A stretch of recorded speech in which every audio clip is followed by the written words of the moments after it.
So this is just downstream from that last location, and this is a big boulder just sitting on the side of the stream. But what's interesting about it is you can see right here the water is in a little eddy, meaning the water is twirling around in a circle.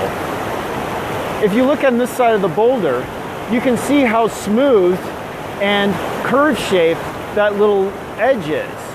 And what we're looking at is the initial stages of the forming of a pothole. So over many, many hundreds and thousands of years, the water flowing down the stream is going to be always wrapping around this little eddy here because of the shape of the rock. And it's carrying silt and sand, particularly in flood times.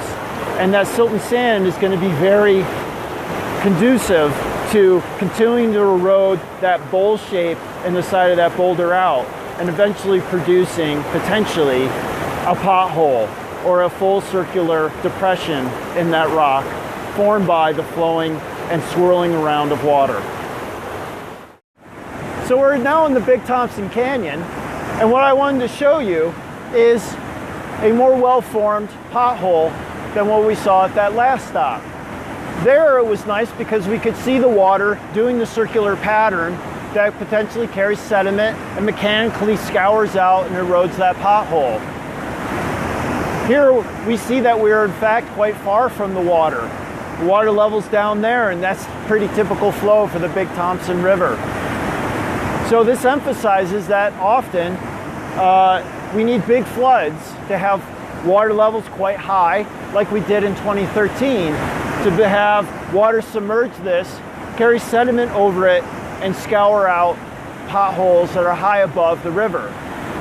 An alternate way to look at this, and any pothole could be a combination of these two processes: flood water level, or the water may have always been here because the base of the stream was higher. Think about what streams do. They're constantly carrying sediment away, eroding at the bedrock on which they flow in the case of the Big Thompson Canyon.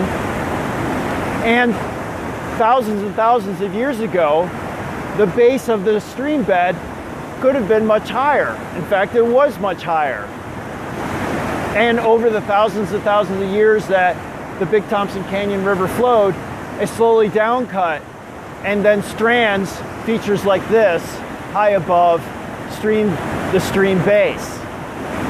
So potentially you could look high up the canyon walls and look for potholes that were formed when the Big Thompson Canyon was not nearly as big and the base of the stream was much higher. And since erosion from the stream has cut the channel deeper and has stranded potholes much higher on the stream valley sides.